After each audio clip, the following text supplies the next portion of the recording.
पत्रकार बंधुओं को नमस्कार और दीपावली और तमाम हमारे पर्व हैं उन सब की शुभकामनाएं आप सबको। जैसे त्योहार का पर्व है तो लोकतंत्र में सबसे बड़ा महापर्व कोई होता है वो चुनाव का होता है। 5 प्रदेशों में चुनाव का महापर्व है और इस प्रेस वार्ता के माध्यम से मैं बात करना चाहूंगा छत्तीसगढ़ की, जहां इस लोकतंत्र के महापर्व पर कोई वातावरण को भ्रष्टाचार से प्रदूषित कर रहा है तो वो व्यक्ति हैं भूपेश बघेल जी, मुख्यमंत्री। और प्रदूषित ऐसा कर दिया है कि लूट खसोट भ्रष्टाचार के नए कीर्तिमान बनाए जा रहे हैं छत्तीसगढ़ में। आप सब जानते हैं, कहा जाता है कि जब गलत खा लो, ज्यादा खा लो तो हाजमा बिगड़ जाता है और खट्टे डकार आते हैं। खट्टे डकार तो ये कहना गलत नहीं होगा, भूपेश बघेल जी और तमाम कांग्रेसी लीडर ज्यादा काला धन खा गए, उनका भी हाजमा खराब हो गया है। और खट्टे डकार एक होते हैं, सट्टे के डकार आ रहे हैं। घबराए हुए उनको भी आभास हो गया है। छत्तीसगढ़ की जनता ने मन बना लिया है, कांग्रेस की सरकार जाने वाली है। और यह कहना गलत नहीं होगा कि भूपेश बघेल के दिन भी अब मुख्यमंत्री के तौर पर कुछ ही बचे हैं, लेकिन क्या उनको एक नया स्थान मिलने जा रहा है? ये जो घोटाला उन्होंने कराया है हजारों करोड़ रुपए का, अब तो अभियुक्त कह रहे हैं कि 508 करोड़ रुपए, 508 करोड़ रुपए भूपेश बघेल ने लिया। यह इसलिए चिंताजनक है कि जिनको जनता की सेवा करनी थी वो मेवा खा रहे थे और गांधी परिवार की सेवा करने में लगे थे। बताते हैं कि एक जूस बेचने वाला जिसके तार भूपेश बघेल से जुड़े हैं, यह व्यक्ति हजारों करोड़ रुपए का आज मालिक बन जाता है। ऐसा जूस बेचा कि जनता का खून चूस रहे हैं।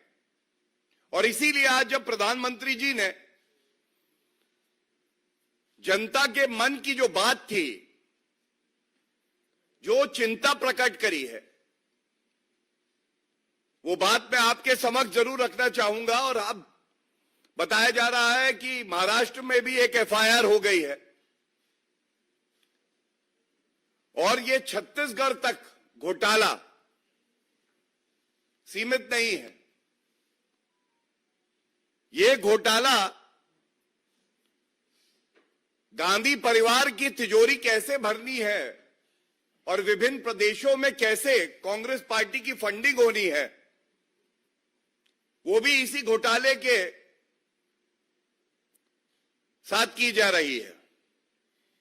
पहला प्रश्न जो छत्तीसगढ़ की जनता पूछ रही है, हर नागरिक पूछ रहा है, गांधी परिवार के नेता साथ साथ कांग्रेस पार्टी के अध्यक्ष मल्लिकार्जुन खड़गे जी गाजा पे बोल रहे हैं लेकिन उनके मुंह से एक शब्द नहीं फूटा। ये जो महादेव ऐप घोटाला हुआ है, अभियुक्त कांग्रेस के मुख्यमंत्री का नाम ले रहे हैं, तार उनसे जुड़ रहे हैं, इस पे चुप्पी क्यों साधे है कांग्रेस पार्टी?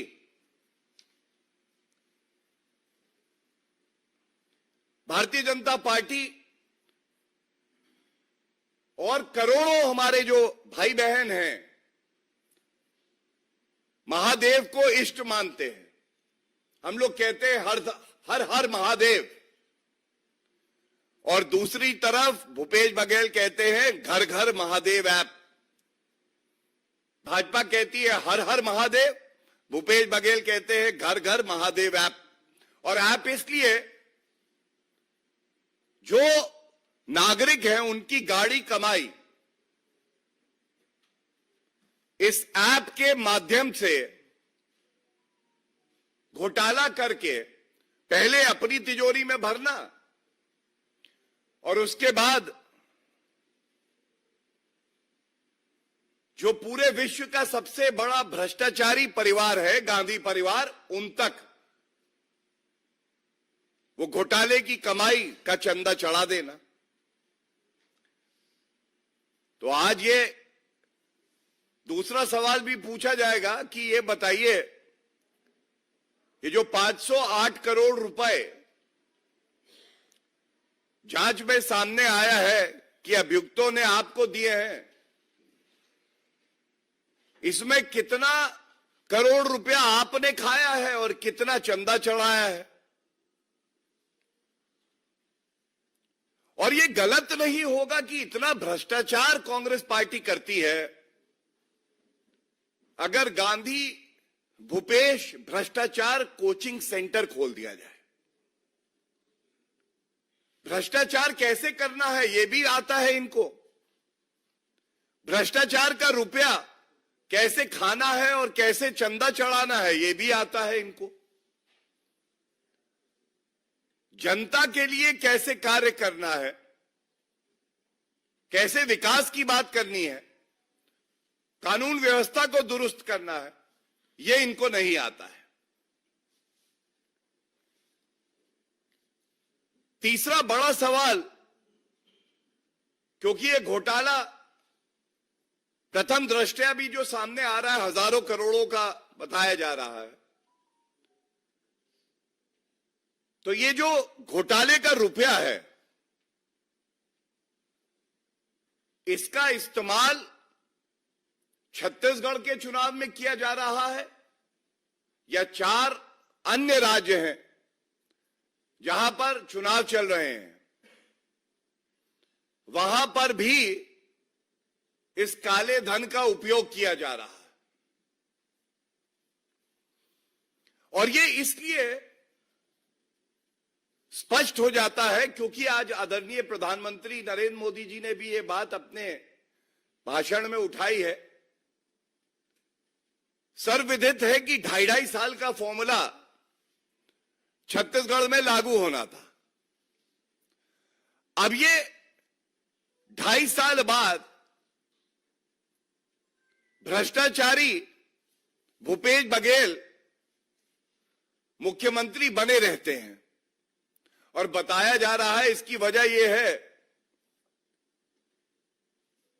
जनता की गाड़ी कमाई लूटकर गांधी परिवार की तिजोरी पूरी तरह से भर देना। ये भूपेश बघेल इतना अच्छे से करते हैं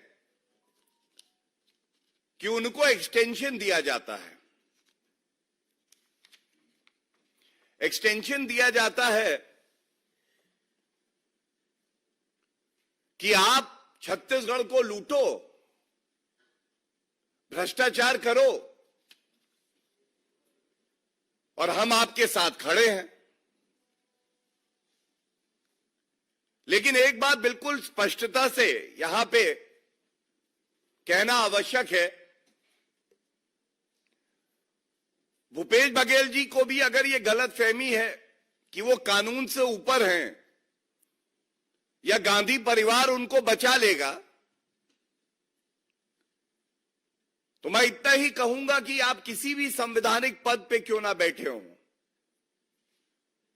घोटाला करने का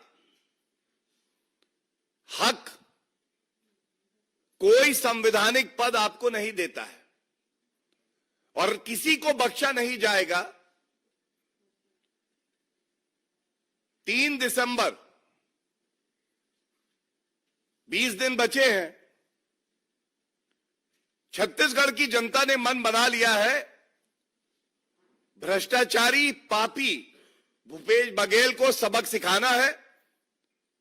वोटों की चोट जनता पहुंचाएगी और जिस तरह की सख्त कार्रवाई जांच एजेंसियां कर रही हैं, किसी भी नागरिक के मन में अब संदेह नहीं बचा है, जो किंग पिन है, जिसने ये पूरा घोटाला रचा है, उसे भी बख्शा नहीं जाएगा।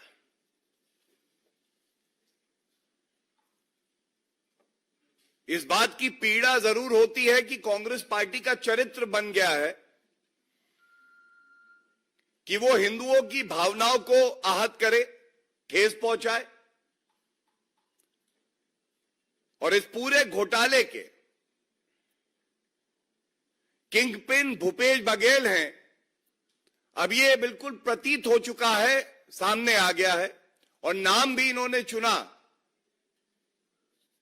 तो महादेव के नाम पे चुना, जिससे कि हिंदुओं की भावनाएं आहत हो। ऐसे में इतना ही कहेंगे कि अब महापर्व में जनता आपको ऐसा सबक सिखाएगी। ये जो नोटों की गड्डियां कोरियर के पास से पकड़ी गई थी, ये सारे तार जो जुड़ रहे हैं ये आप ही से जुड़ रहे हैं और ऐसी कार्रवाई आपके खिलाफ होगी, वो एक मिसाल बनेगी कि कोई भी व्यक्ति किसी भी पद पे क्यों ना बैठा हो, वो हिम्मत नहीं कर सकेगा कि वो भ्रष्टाचार करे। बहुत बहुत धन्यवाद। कोई अगर प्रश्न हो इस मुद्दे पे तो हाँ जी प्लीज। ईडी ने ये सब सारी कार्रवाई की है, तो क्या ईडी बहुत जल्द अरेस्ट कर सकती है क्या उनको? आपको ऐसा लगता है?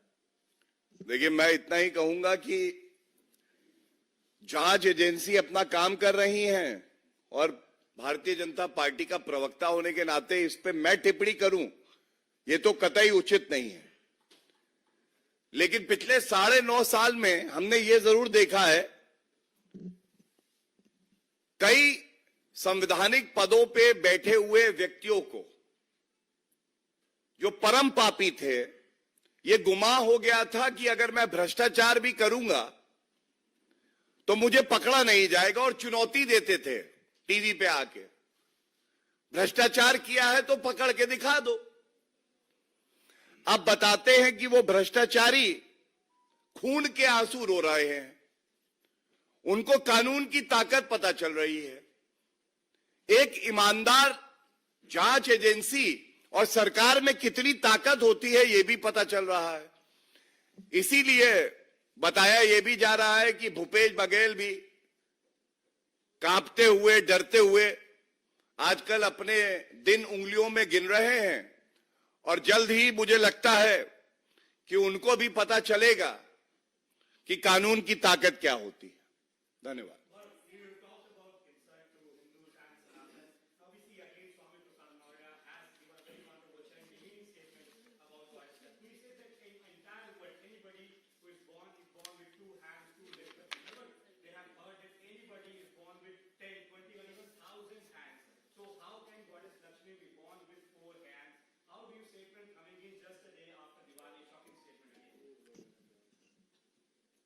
देखिए, तुष्टीकरण की राजनीति करते करते ये लोग इतने अंधे हो गए हैं, चाहे वो कांग्रेस पार्टी हो, चाहे समाजवादी पार्टी हो, टीएमसी हो, जितने भी इंडी अलायंस के घटक दल हैं, इनका केवल एक ही काम है, हिंदू देवी देवताओं के खिलाफ आप शब्द कहो, भावनाओं को ठेस पहुंचाओ। और दुख की बात यह है कि जो इनके सर्वोच्च नेता हैं, उनके मुंह में दही जम जाती है और वो एक शब्द नहीं बोलते हैं कि इस नेता का जो वक्तव्य आया है इसकी हम निंदा करते हैं। तो ये माना जाएगा कि उन्हीं के इशारे पे इस तरह के वक्तव्य दिए जाते हैं। और अभी कल ही की बात है, एक और कांग्रेस के नेता है जिन्होंने कहा यह बात। उन्होंने कहा कांग्रेस पार्टी हिंदू देवी देवताओं से नफरत करती है, यह हर कोई जानता है। एक तरफ भारतीय जनता पार्टी है जिसने सभी धर्मों के अनुयायियों की भावनाओं का आदर किया है, और दूसरी तरफ ये तुष्टीकरण करने वाली पार्टियां हैं, इनका वजूद मिट जाएगा। अगर आप भारत में रह के भारत की संस्कृति को नहीं पहचानेंगे तो जनता आपको जवाब देगी, ये हमारा मानना है।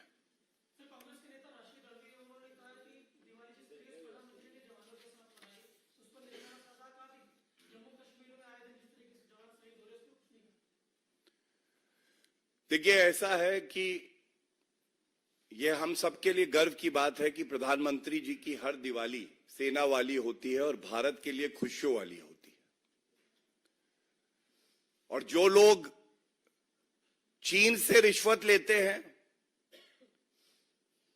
जब कांग्रेस की सरकार थी और जवान बुलेट प्रूफ जैकेट मांग रहे थे तो वीवीआईपी चॉपर का घोटाला कर रहे थे, वो लोग क्या जाने कि भारत से प्यार करना क्या होता है, भारत के प्रति समर्पण क्या होता है। और मैं समझता हूं कि दीमक की तरह अगर कोई पार्टी भारत में रह के खोखला करने का काम देश को प्रयास करती है तो वो कांग्रेस पार्टी है। और इसमें सबसे अग्रणी भूमिका कोई निभाता है तो वो गांधी परिवार है, राहुल गांधी है। Gaurav ji, the question which is being raised by Aam Aadmi Party government on Delhi police, which reports to the Ministry of Home Affairs directly, that why they were sitting idle yesterday when firecrackers being busted in Delhi, and especially when Supreme Court has given a complete ban on firecrackers. If there is one government that has been proactively taking effective measures to ensure that not just Delhi but other bordering states also have less polluted air, it is the central government. And Arvind Kejriwal must answer to the people of Delhi after being reprimanded by the Honorable Supreme Court of India for not taking adequate steps. That does he recall his own statement that he had made on 3rd of November 2022, asking the citizens of Delhi for one more year, after which they would have cleaner air in Delhi. We all know Arvind Kejriwal is a living example of a corrupt chief minister and an inefficient chief minister who's not bothered about the well-being of the citizens of Delhi. He's only interested in making money, and thus I challenge Mr. Arvind Kejriwal ji to deny the statement I'm making from this platform that when superficially the lawyers of his government proposed the odd even scheme also, the Honorable Supreme Court very clearly made an observation that this is nothing but an eyewash. It clearly reflects that the Honorable Supreme Court also came down heavily on the Chief Minister Arvind Kejriwal and the elected government of Delhi.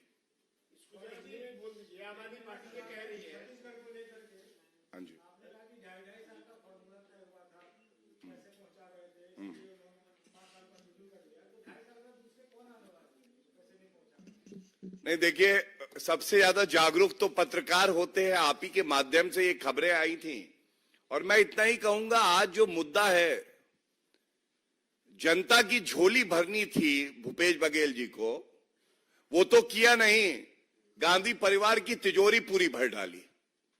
और तिजोरी ऐसी भरी कि गांधी परिवार ने भी कहा कि भाई तुम ही बने रहो, जो तुम्हें मंथली कलेक्शन का नंबर देते हो उससे ज्यादा घोटाला तुम करते हो। और कांग्रेस पार्टी में किसी भी बड़े पद पर बने रहने के लिए एक ही योग्यता चाहिए, घोटाला कर, गांधी परिवार की तिजोरी भर। धन्यवाद। दिल्ली के प्रधानमंत्री ने कहा है कि बीजेपी के नेताओं ने जानबूझ के दिवाली के दिन लोगों को प्रोवोक करके टारगेटेड पटाखे छुड़वाए। देखिए, सबसे पहले तो अरविंद केजरीवाल जी को जो समझते थे कि पढ़े लिखे मुख्यमंत्री हैं, वो अरविंद केजरीवाल जी पढ़ाई लिखाई, संविधान, जनता से बहुत दूर है। सर्वोच्च न्यायालय में जब सुनवाई हुई हवा प्रदूषण को लेकर दिल्ली की और तमाम और प्रदेशों की, तो फटकार लगाई गई एक निठल्ले, निकम्मे मुख्यमंत्री अरविंद केजरीवाल को और उनकी सरकार को। और अरविंद केजरीवाल जी को जो उन्होंने 3 नवंबर 2022 का उनका वक्तव्य है कि मुझे 1 साल और दे दो और मैं दिल्ली की हवा को साफ कर दूंगा, वो वादा भी पूरा नहीं किया। और यही अरविंद केजरीवाल जब तक पंजाब में पापी आपकी सरकार नहीं थी तो पंजाब पे दोषारोपण करते थे। अब वो पंजाब को जो सहायता केंद्र सरकार ने करी है, ना उस ग्रांट का सदुपयोग, ना जो साधन दिए गए हैं उसका सदुपयोग कर पा रहे हैं। यह चिंताजनक है कि ऐसा निकम्मा निठल्ला मुख्यमंत्री जो केवल बहानों पर जीता है, जिसका झूठ रोज पकड़ा जाता है और वे एक नई कहानी बुन लेता है और यू टर्न मार लेता है। मैं समझता हूं दिल्ली की जनता आक्रोशित है और अरविंद केजरीवाल को ऐसा सबक सिखाएगी कि उनको समझ में आ जाएगा कि जनता के पास कितनी ताकत होती है। धन्यवाद।